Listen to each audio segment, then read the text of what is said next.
Hey everyone, welcome to the very first episode of That's What She Said. I'm Amanda Bryan, your host, and I'm beyond excited to have you here with me today. This podcast is all about transformation, growth, and empowerment. But before we dive into what's ahead, let's talk about the name, That's What She Said. Now, if you're like me, this phrase probably takes you back to your younger years when it was thrown around as a punchline. I personally dubbed myself as the That's What She Said connoisseur. I had a knack for interjecting the phrase into any moment. And as I reflect back on this, I realized that humor has always been my way to ease my nerves, share my excitement, or even to just attempt to raise the energy of others. So like I said, not to toot my own horn, but I had a real talent for making anything a That's What She Said moment. Actually, as I was planning for this podcast, I asked my husband if he could give me some examples off the top of his head. And he was like, stick the key in the hole. That's what she said. When you get here, come out back. And at this point, I'm like, that's what she said. So it was fun. It was crude. And let's be honest, it was often hilarious. But as I've grown, especially now that I'm in the tail end of my 30s, that phrase has taken on a whole new meaning for me. Let's break it down. When I was younger, That's What She Said was just a joke, a way to get a laugh in any situation. And yeah, I'd be lying if I said it didn't serve its purpose in lightening the mood or making things less serious.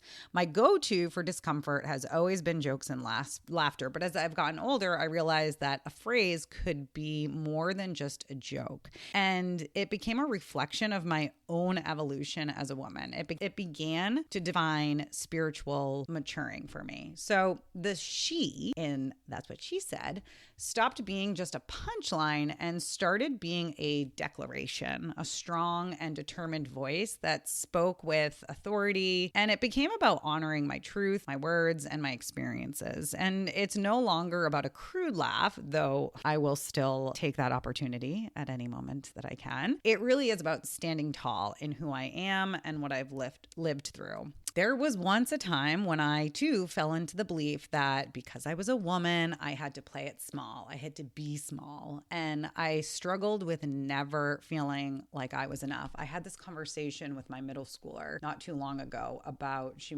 kind of made a comment about all of the popular girls being smaller or shorter or whatever. And I took it like a lot of empathy in this because I can remember feeling the same way as when I was in middle school. And, we start comparing ourselves at such a young age. And I had told her that was an old cultural way of being when women were supposed to play small. We were supposed to be seen and not heard. But now we are stepping into a generation where we are teaching younger girls that it's okay to take up space, that it's okay to be very strong and very independent and to not need anyone, but to want someone. So this podcast, it's going to be ever changing, ever evolving. It's going to be an evolving journey, just like my own life. And I'm so excited to share it all with you. So the she now, this is the woman that I've grown into, the woman who isn't afraid to speak up, to share her journey and to say, this is what I believe, this is what I've learned, and this is what I know. So what can you expect from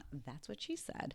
Well, I'm going to start by sharing my own story, how I got here, the ups, the downs of my spiritual journey, my spiritual maturity, and how I've grown into the woman that I am today. But it's not going to stop there.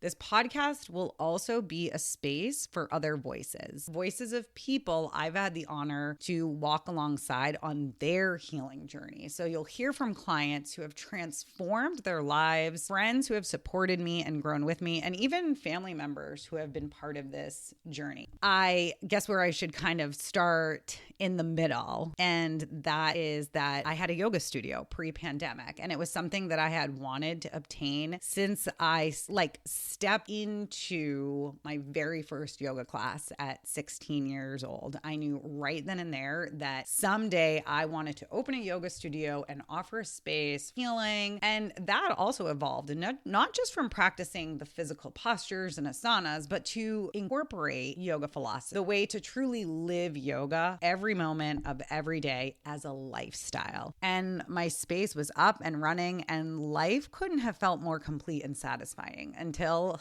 dun. And the 2-week shutdown turned into me making one of the hardest decisions so far. I had to choose to close the studio and walk away. And I went through that negative self-talk cycle. And I will say, I gave myself like 5 days to cry and to think I was a loser and a failure and all of that stuff. And then it was one of those moments that I had to practice what I preach. And I had to truly believe that everything happens for a reason and that life is happening for me and not to me. And so let's ride the wave and see what happens. And that's really when I found myself deep into my spiritual journey. We were all sent home from COVID. I assumed we were all going on a spiritual awakening and spiritual journeys. And much to my surprise, when we got out of the pandemic and lockdown, I noticed a lot of people did not do that. But that it was okay, that it was, everybody was doing it at their own time. And so closing the studio allowed me first to see how my husband and I were like passing ships at night, or whatever that saying is. Like he was ending work and I was leaving to go teach classes and to take clients. And so closing the studio and us all coming home really helped to recalibrate, like rebalance where we were at as a family. It also allowed me to sharpen my tech skills. At time that I taught myself tarot, and I closed down the studio and I brought yoga online. And I really made the best of it. And through the journey, I learned so much. And each one of the lives that I've quote unquote helped along the way has also helped me and been a teacher to me. And I want to share that with all of you. We'll talk about the lessons we've learned, the struggles we faced, and the growth we've experienced. And some episodes will be deeply personal. Others will be reflective, and some will just be us having real, raw conversations about life. I can guarantee each and every one will be hilarious. Yes, as life continues to change, this podcast will evolve too. Just like me, it's a work in progress. So my journey so far. First, I used to always loathe the question what I did for a living. And I have one client that really helped me a lot with that. But I would be like, I don't know. I've taken all of my years of experience, all of my schooling, and I've blended it with my own human experience, and that's what I produce. And so I used to walk into yoga classes and be like, I don't know why you're listening to me. Like, I don't have a reason to give you why you should listen to me or why you should allow me to teach you or guide you. But I'm here to offer what I know, and hopefully it resonates with you. So here we go. I've always been drawn to spirituality and to healing and to the deeper questions of life, but it hasn't always been easy. I've definitely had my fair share of moments when I was lost and where the path seemed so unclear. There were times when I doubted myself, when I doubted spirit, when I let external voices overpower my own intuition. But as I continue to grow, to heal, and to work with others, I began to reclaim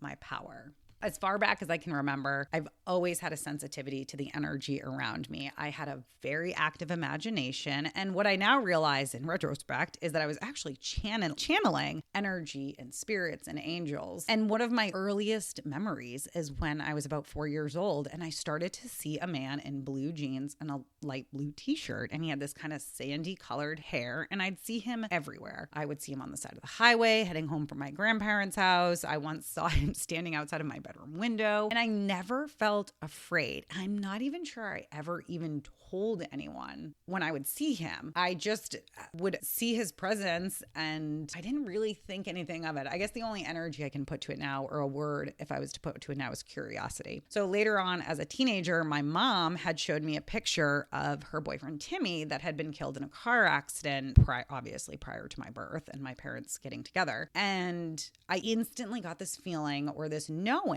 that that was the man that I used to see as a kid. And I really considered him my guiding angel after that. So not a guardian, but maybe also a guardian, but that I would eventually be guided by this entity. And so as a teen, as a young teen, I loved movies like The Craft. I was raised Catholic. I consider myself a recovering Catholic. One of my favorite stories to share is how my grandmother, who I loved so much, still do, she's on the other side and she still helps me out so much. She was definitely of the generation of parenting from a space of year. And I can remember her telling me anytime I misbehaved that I had the devil inside of me, I'd be like, what? Get this mofo out. And something that once made me, I was so afraid. I felt like I didn't have any sense of control or power or anything like that. Then I made the mistake in the 4th grade of seeing The Exorcist. So I was really terrified of things possessing me. And I remember, and I think a lot of us did this, I would go in the bathroom at night and turn the light off and say, Bloody Mary, Bloody Mary, Bloody Mary 3 times, and nothing would happen. And so I was like, oh, what if this is all a bunch of baloney? Which I later learned it was. If you're not afraid of something, it can't hurt you. So I've always kind of dabbled in this type of energy. And teen, I loved movies like The Craft. My best friend and I at the time would read all sorts of witchy books and practice rituals and meditations together on the weekends or after school. And we used to even try and read each other's minds and like practice reading each other's minds and moving things with our minds. And we also loved going to psychics. I think in my lifetime, I've probably seen well over 15 psychics at this point, and some were great. Others were so wrong. I was once told that I would be discovered at the beach as a bikini model, and I spent the whole damn summer at the beach, which I guess in retrospect was probably my guides hooking a sister up. So should be grateful for. As I said before, I started my yoga practice at 16. So that was a whole other avenue to the self and of energy healing and a spiritual journey for me. And I loved the physical practice. And I'll be the first to admit that for many years, I practiced from my ego. And I was not actually living a lifestyle of yoga or philosophy, but it was really just about the physical aspect. And then as I got older and I went through my teacher training, it delved a lot deeper than that. After high school, I went to college at UNH, go Wildcats. I got my degree in communication arts and psychology. And then shortly after graduation, I went to a school for massage therapy, and I met with the director of the program, who was very intuitive and very connected to energy. And she told me before I entered the massage program, she wanted me to get Reiki trained. And she gave me John and Lourdes Gray. She gave me their names, and she said, after you're done getting at least a little bit of Reiki training, come in. And so I did. I didn't even think twice about it. I just kind of like have always trusted that things come up in my life for a reason when they're meant to. I guess I've always kind of had that faith. So I did my Reiki training. My Reiki training won under John Harvey Gray and his beautiful wife, Lourdes Gray. I continued my mastership through Lourdes. And fast forward, at some point, all of these avenues began to merge into one. I went to massage school afterward and then went through my yoga teacher training and opened up a studio. And I had been so deep and confident in my journey up until this point. I mean, it doesn't mean that there was ups and downs. There certainly was, but I would say that I was very naive. I was almost like a sponge soaking up all the magic from the health and the wellness industry and the magic and the spiritual and the energy stuff. And I think there's that feeling that you have access or knowledge or something to like a secret, which really I'm going to give up the secret. There's no secret. I read all the self-help books, and I even remember being so immersed in the health and wellness field that when my first daughter was born, I really struggled with whether to get her vaccinated or not. And so the pandemic hit, and I can say that I saw firsthand how easy it was to get sucked into the conspiracy theories that were coming out. It was a time of panic. We were weak. We were afraid. I also, again, think that that time served its purpose. But it was a time when, because we were in such a panic, or when I was in such a panic, I mean, I was looking out to the collective as well, but even just for myself, I mean, so much was changing. There was so much unknown and so much unsettling that I think a lot of us really sunk our teeth into our leaders. And I would say that COVID was probably the peak of my experience before I really hit the wall of an identity crisis, because I was deep into it. And I remember falling really deep into some rabbit holes on conspiracy theories and all sorts of bizarre ways of thinking. And the interesting thing with a conspiracy theory is that there's always a little bit of truth to it. So later did a lot of deep dive research on the effects, how our brain operates and how we're like designed to look for patterns to keep us alive. And that's like part of the thing of a conspiracy theory, is that you think you're finding all these patterns. But so I was really deep into it. And I will be honest, I found this real struggle between having this discernment, because something wasn't really feeling right about what a lot of these leaders were saying, but some of it really was. Like, I felt like I was having all the physical ascension symptoms of coming out of the spiritual closet. But again, the things that were being said, something felt off. And I remember it was shortly after the vaccine was going to be made available, I asked my pendulum if I should get the COVID vaccine, and I got a yes.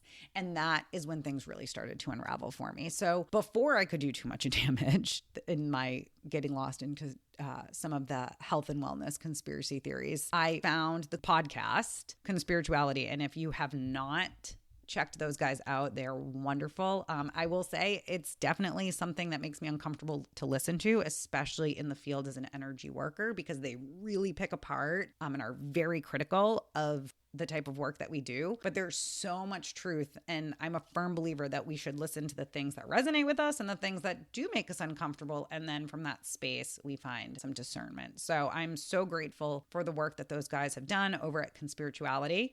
I will say I was thick into an identity crisis, and I had to work through that and to come through the other side of it. And of course, all of those deep family wounds and ancestral trauma and all that stuff was coming up. So one of the great things that came out of all of it was that I learned very much how beautiful a marriage between Eastern and Western is, and how, as much as I love my woo, I love my science too. And so I really took it very passionate to step up as a leader and to share what I have learned. And I think that that's what a huge part of this podcast is about. Actually, I know that's what a huge part of this podcast is about.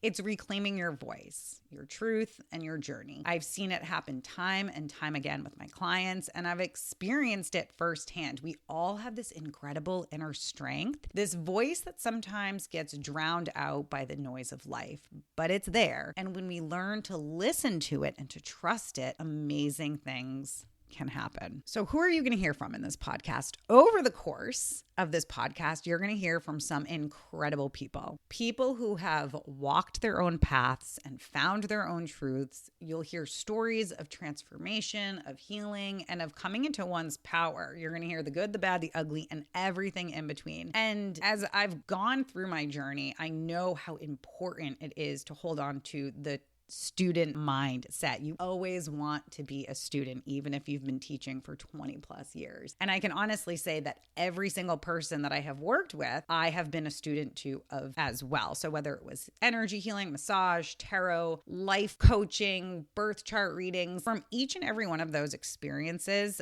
I learned something new. I was a student, and I'm truly grateful for what I get to do. By helping others, I get to heal my own wounds, and it's such a beautiful karmic exchange. And each and every person is on their own journey, and a collective journey. And we are meant to learn from the stories of one another. We are meant to pass down stories. That's such a bulk of our history. Before stories were written down, it was all about sharing oral stories. And that is definitely my focus for the part of this podcast is. And so my hope is to help spread and share some of that feelings. So these are going to be the voices of women and men who have faced challenges and come out stronger on the other side. There are people who have had their own "that's what she said" moments where they've taken ownership of their lives and their stories. So it's more of a "that's what she said."